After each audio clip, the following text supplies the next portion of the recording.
حي على الفلاح.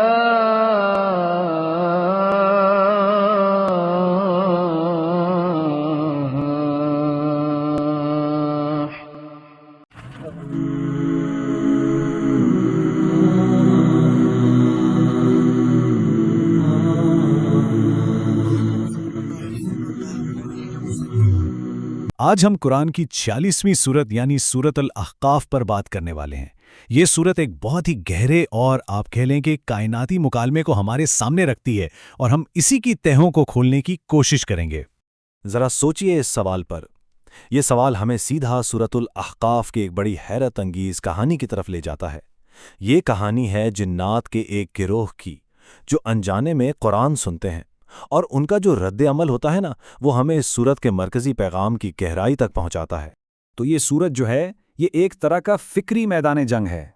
ایک طرف الہامی پیغام کی روشنی ہے جو اپنی سچائی کا دعویٰ کر رہی ہے، اور دوسری طرف انکار کرنے والوں کے شکوک و شبہات کا اندھیرا ہے۔ تو چلیں اس مباحثے کے پہلے حصے میں چلتے ہیں۔ سورت کا آغاز ہی ایک بہت بڑے دعوے اور ایک چیلنج سے ہوتا ہے جو اس پورے مکالمے کی بنیاد رکھتا ہے۔ سورت کا آغاز ایک ایسی حقیقت سے ہوتا ہے جو آپ کہہ لیں کہ بنیادیں ہلا دیتی ہیں۔ قیامت کا دن آ کر رہے گا۔ یہ صرف کوئی پیشن گوئی نہیں ہے، بلکہ ایک حتمی وارننگ ہے کہ احتساب کا وقت قریب ہے، اور یہی وہ نقطہ ہے جس پر پوری سورت کی عمارت کھڑی ہے۔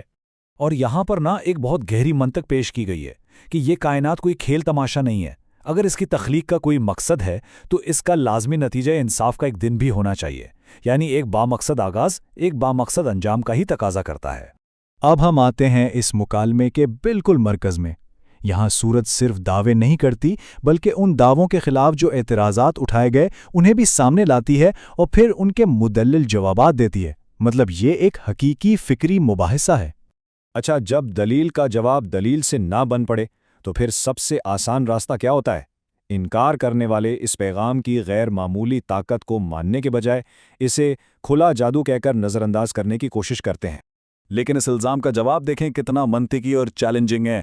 قرآن کہتا ہے کہ اچھا، اگر یہ پیغام غلط ہے تو تم اس سے بہتر کوئی دلیل لے آؤ، یعنی ثبوت کا بوجھ اب الزام لگانے والوں پر ہے۔ یہ محض ایک جواب نہیں بلکہ ایک کھلا چیلنج ہے۔ تو یہاں کلیدی نقطہ یہ ہے کہ قرآن صرف الزامات کو مسترد نہیں کر رہا، بلکہ وہ ثبوت مانگ رہا ہے۔ یہ بحث جذبات پر نہیں بلکہ سیدھی عقل اور علم کی بنیاد پر ہو رہی ہے۔ یہ عقیدے کی نہیں، دلیل کی جنگ ہے۔ اب بحث کا رخ مڑتا ہے ایک اور بڑے عقیدے کی طرف، یعنی شرک۔ یہاں دلیل بہت سادہ اور کاٹدار ہے۔ جنہیں پکارا جا رہا ہے وہ تو پکار سے ہی بے خبر ہیں، اور قیامت کے دن مددگار نہیں بلکہ الٹا اپنے ہی پوجنے والوں کے خلاف گواہ بن جائیں گے۔ یہ جو نظریاتی بحث ہے نا، اب یہ عملی زندگی میں اترتی ہے۔ سورت ہمیں دو طرح کے انسانوں کی تصویر دکھاتی ہے۔ یہ صرف دو افراد نہیں بلکہ دو رویے ہیں، دو راستے ہیں جو اس الہامی پیغام کے جواب میں اختیار کیے جاتے ہیں۔ یہ تقابل بالکل آئینے کی طرح صاف ہے۔ ایک طرف شکر گزاری اور اصلاح کا راستہ ہے، اور دوسری طرف تکبر اور انکار کی راہ۔ یہ دو کردار نہیں بلکہ دو انجام ہیں، دو منزلیں جن کا تعین آج کے انتخاب سے ہوتا ہے۔ اس فکری مباحثے کو اور گہرائی دینے کے لیے سورت ہمیں سیدھا تاریخ کی عدالت میں لے جاتی ہے۔ ماضی کے واقعات کو ثبوت کے طور پر پیش کیا جاتا ہے تاکہ حال کے لوگ اس سے سبق سیکھ سکیں۔ دیکھیں، یہاں کہانیاں صرف وقت گزاری کے لیے نہیں ہیں، ان کا ایک دوہرا مقصد ہے۔ انکار کرنے والوں کے لیے یہ ایک وارننگ ہے، اور ایمان لانے والوں کے لیے یہ پیغام کی سچائی پر ایک مہر ہیں۔ اور سورت میں دو کہانیاں خاص طور پر نمایاں ہیں۔ ایک ہے قوم عاد کی تباہی، اور دوسری ہے جنات کے ایک گروہ کا ایمان لانا۔ ایک کہانی انجام سے ڈراتی ہے تو دوسری پیغام کی طاقت کو ظاہر کرتی ہے۔ قوم عاد کی کہانی تکبر کے انجام کی ایک بہت ہی عبرتناک مثال ہے۔ وہ اپنی مادی طاقت کے نشے میں چور تھے، لیکن جب انہوں نے حق کو ٹھکرایا تو ان کی تمام تر ترقی اور طاقت ریت کا گھروندہ ثابت ہوئی۔ اور یہ بات ہمیں واپس ہمارے بالکل ابتدائی سوال کی طرف لے آتی ہے۔ یہاں ہم دیکھتے ہیں کہ قرآن کا اثر صرف انسانوں تک محدود نہیں۔ جنات جیسی غیر مری مخلوق نے جب اسے سنا تو اس کی حقانیت کے اتنے قائل ہوئے کہ فوراً اس کے مبلغ بن گئے۔ یہ اس پیغام کی اپنی اندرونی طاقت کا سب سے بڑا ثبوت ہے۔ اب ہم آتے ہیں سورت کے اختتامی حصے کی طرف، جہاں یہ تمام بحث سمیٹ کر پیغمبر کو اور ان کے ذریعے ہر ایمان لانے والے کو حتمی ہدایات دی جا رہی ہیں۔ یہاں پیغمبر کے کردار کی حدود کو بالکل واضح کر دیا گیا ہے۔ ان کا کام زبردستی ہدایت دینا نہیں بلکہ صرف واضح طور پر خبردار کر دینا ہے۔ دلوں کو بدلنا اور حتمی فیصلہ کرنا یہ صرف خدا کے اختیار میں ہے۔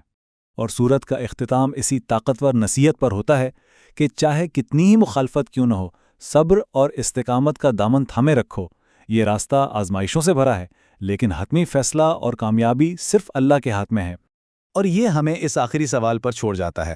سورۃ الاحقاف کا مطالعہ ہمیں یہ سوچنے پر مجبور کرتا ہے کہ ایک پیغام کی کامیابی میں اس کی منطق زیادہ اہم ہے یا اس کے پیروکاروں کا صبر؟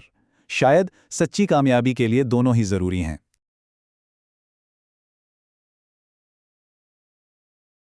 امام مالک رحمہ اللہ تعالی کا قول ہے، دنیا میں کوئی ایسا شخص نہیں ہے کہ جس سے اختلاف نہ ہو سکے سوائے آپ صلی اللہ علیہ وآلہ وسلم کے۔